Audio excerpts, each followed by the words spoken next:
Hello viewers, কেমন আছেন সবাই? আশা করি আপনারা প্রত্যেকে নিশ্চয়ই ভালো আছেন আর সুস্থ আছেন এবং নিরাপদে আছেন। বাপরে বাপ, ঈদের ছুটি কেবলমাত্র শেষ হয়েছে আর রাস্তাঘাটে পরিবহনের সংখ্যা এত বাড়ছে। ইস, দাঁড়ান, রাস্তাটা পার হয়ে নেই, তারপরে বলতেছি কই যাইতেছি আর কি করব। দেখেন কি পরিমাণ যানবাহন। ঢাকার শান্তি শেষ।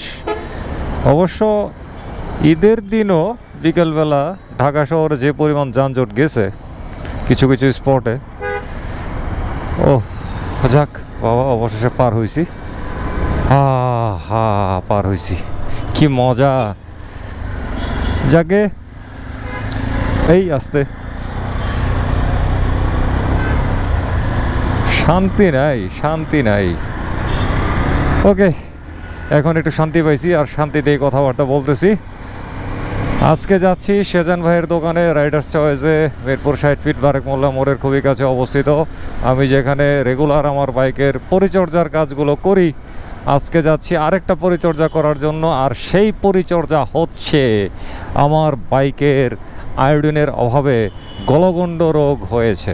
সেই গলগণ্ড রোগটা আজকে চ্যাপ্টার ফিনিশ করব। যাই, চলে আসছি সেজান ভাইয়ের দোকানের এখানে। সব দোকানপাট এদিকের খোলে নাই এখনও, ঈদের একটা ছুটি ছাটার আমেজ রয়ে গেছে। ওরে বাবা রে, এ ভাই, এত সিরিয়াল থাকলে কেমনে হবে? এত সিরিয়াল, ভাবছিলাম আইসা শান্তিতে কাজটা করাবো, এত সিরিয়াল থাকলে কেমনে হবে? ঈদের পরে কাজের একটা চাপ পড়ছে, ভাবছিলাম একটু নিরিবিলি পাবো, শান্তিতে বসে আমার কাজটা করাবো, কিন্তু কেমনে কি, অনেক ভিড়। যাক, অবশেষে বোল্ট রেসারটা খোলা হইতেছে, অনেক পরে সিরিয়াল পাইছি। আজকে কাজের অনেক চাপ ছিল, ঈদ পরবর্তী কাজের চাপ। এই তো বোল্ট রেসার বের হয়ে যাচ্ছে। বোল্ট রেসারটা ইদানিং এত জ্বালাইতেছে।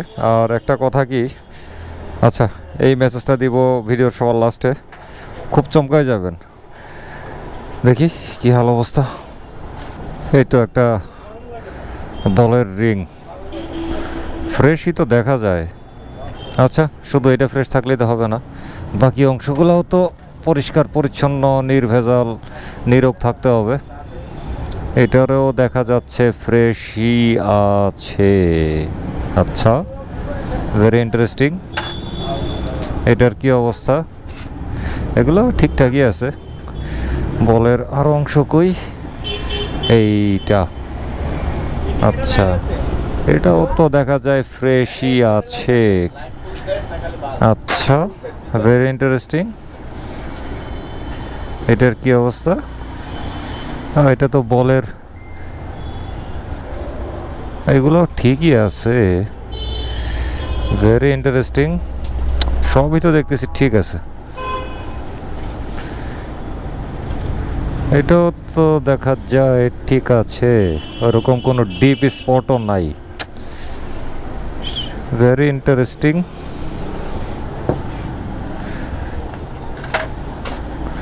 আচ্ছা, দেখি কি করতে পারি। এখন বল রেসারটারে অনেকভাবে চেক টেক করা হইলো, আসলে ওইভাবে বল রেসার কোনো ক্ষতিগ্রস্ত হয় নাই, কোনো ডিপ স্পটও পড়ে নাই। আমি আসলে এত অবাক হয়েছি, এটা আসলে বলার বাইরে। আমার যদ্দূর মনে পড়ে, আমি পুরনো স্মৃতি অনেক হাতড়ে বেড়ানোর চেষ্টা করছি যে আমার মনে পড়ে কিনা যে এর আগে বল রেসার চেঞ্জ বা কোনো রিপেয়ার টিপেয়ারের কাজ করছি কিনা। আমার মনে পড়তেছে না আসলে। তো মনে যেহেতু পড়তেছে না, সুতরাং বলতেই হচ্ছে সেই কথাটি যে আমার 39,500 কিলোমিটার প্লাস বর্তমানে আমার এনএসের বয়স কিলোমিটারের হিসেবে।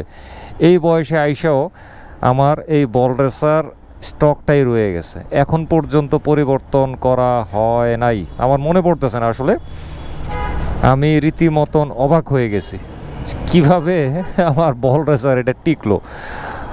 আর আমার এই এনএসের বয়সে এই পর্যন্ত বাইক নিয়ে তো পড়ছি 2-4 বার, রোড অ্যাক্সিডেন্টের শিকার হয়েছি 2-3টা। তো এত কিছুর পরেও আমার স্টক বল রেসারটা এখনও রয়ে গেছে। আরে সর্বনাশ, এই হচ্ছে আমার গলগণ্ড রোগী। আর এইটারে এখন আয়োডিন দেওয়া হইতেছে। তো ভাবছিলাম এটা চেঞ্জ করে আয়োডিন, নতুন আয়োডিন দিব, কিন্তু লাগতেছে না। এখন গ্রিজিং করে ক্লিন করে গ্রিজ করে তারপরে এই আয়োডিনের অভাবটা পূরণ করা লাগতেছে। ঠিক আছে, এটাই হচ্ছে আমার গলগণ্ড রোগের চিকিৎসা। আমি তো মহা খুশি। কিরে 39,500 কিলোমিটারেও আমার বল রেসার এখনও ঠিক আছে। আমি শুধু বারে বারে সব কিছু দেখতেছি। এই তো এই জায়গাটাও ক্লিন ছিল, কোনো স্পট নাই। এটার এখন গ্রিজ করিয়া এই বলের মালাটারে পরাই দিছে, আর এই অংশটাও একদম ক্লিন, হ্যাঁ একদম ক্লিন। উফ, কি অবাকটাই না হইলাম। এটা আমার জন্য আসলে একটা সারপ্রাইজ।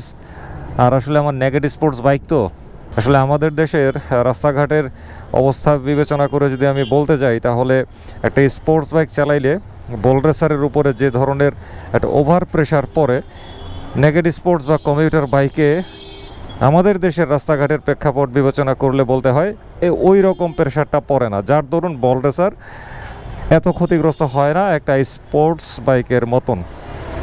আমি রীতিমতন সারপ্রাইজ। আমার বাইকের অডোমিটারে আছে 39,875 কিলোমিটার। আমি আসলে কি বলবো, অনেক অবাকই হয়েছি। তো যেটা বলছিলাম আবারও বলি, আসলে ভাঙাচোরায় আমি বাইক একটু সাবধানতার সাথে চালাই, স্পিড ব্রেকারেও সাবধানতার সাথে চালাই। এ কারণে আমার এই বল রেসারের অংশে ঝাঁকুনি একটু কম পড়ে। আবার এটা তো হচ্ছে নেগেট স্পোর্টস বাইক, নেগেট বাইক। তো নেগেট বাইক বা কমিউটার বাইকের বল রেসারে প্রেশার তুলনামূলকভাবে কম পড়ে স্পোর্টস বাইকের চাইতেও, কারণ আমাদের যে রাস্তার অবস্থা, স্পোর্টস বাইকের বল রেসার খুব ঘন ঘন বদলাতে হয়। তো এই 38,775 কিলোমিটার পর্যন্ত আমার স্টক বল রেসার টিকছে। তারপরও এটা আমার কাছে একটা জাদুকরি ব্যাপার লাগতেছে। আরেকটা ব্যাপার হইতেছে কি, আমার ওজন তুলনামূলকভাবে কিন্তু একটু কমই, সুতরাং বাইকের উপর দিয়ে একটু ধকল কমই যায়। সুতরাং বল রেসারটা আমার মনে হয় এইটাও একটা কারণ এইভাবে টিকে থাকার। আরেকটা ব্যাপার আছে, সেটা হলো আমি যতবার মাস্টার সার্ভিসিং করাই, বড় বড় সার্ভিসিং যতবারই করাই, ফুল সার্ভিসিং, ততবারই আমি করি কি, আমার বল রেসারটারে খোলাইয়া গ্রিজ করাই, পরিষ্কার করাই, গ্রিজ করাই। তো এইভাবে আমি বল রেসারটা রক্ষণাবেক্ষণ করি। শুধু বল রেসারই না, আমার যে কি বলে চেসিসের বুশ, ওইটাও কিন্তু আমি আজ পর্যন্ত আমার বদলানো লাগে নাই। আমার প্রত্যেকটা সার্ভিসিংয়ের সময় আমি চেসিসের বুশটারেও গ্রিজ করাই। তো এতে করে কি হয়, এগুলা কিন্তু ভালো থাকে, দীর্ঘদিন টিকে যায়। আর দীর্ঘদিন টিকে গেলে কি হয়, খরচ কমে যায়। সুতরাং মনের মধ্যে কি লাগে, শান্তির বাতাস লাগে। শুধু আমার পালসার এনএসের গলগণ্ড রোগের চিকিৎসা নিয়ে কথাবার্তা বললাম, এখন অনেক ভালো লাগতেছে চালাইতে। তো আমার ধারণা ছিল বল রেসারটা বুঝি ড্যামেজ হয়ে গেছে, কারণ সেই কবে এই এনএস কিনছি, কত রাস্তায় চালাইছি, সব শেষে দেখা গেল কি না, আমার বল রেসার নতুন করে কিনে ইনস্টল করতে হয় নাই। তো এতে করে আমার আনন্দ অনেক বেড়ে গেছে, খরচ বেড়ে গেছে। তো সবাই ভালো থাকবেন, সুস্থ থাকবেন, নিরাপদে থাকবেন। আর মোটরসাইকেল চালানোর সময় অবশ্যই ফুল ফেস সার্টিফাইড হেলমেট পরবেন, ট্রাফিক আইন মানবেন। আর হেলমেট পরার, ফুল ফেস সার্টিফাইড হেলমেট পরতে গিয়ে নানান ধরনের অজুহাত, মাথায় চেপে ধরে, গলায় চেপে ধরে, গরম লাগে, শ্বাস নিতে পারি না, এ ধরনের অজুহাত পরিত্যাগ করে অবশ্যই ফুল ফেস সার্টিফাইড হেলমেটের সাথে অভ্যস্ত হবেন, এমন প্রত্যাশা ব্যক্ত করে খোদা হাফেজ।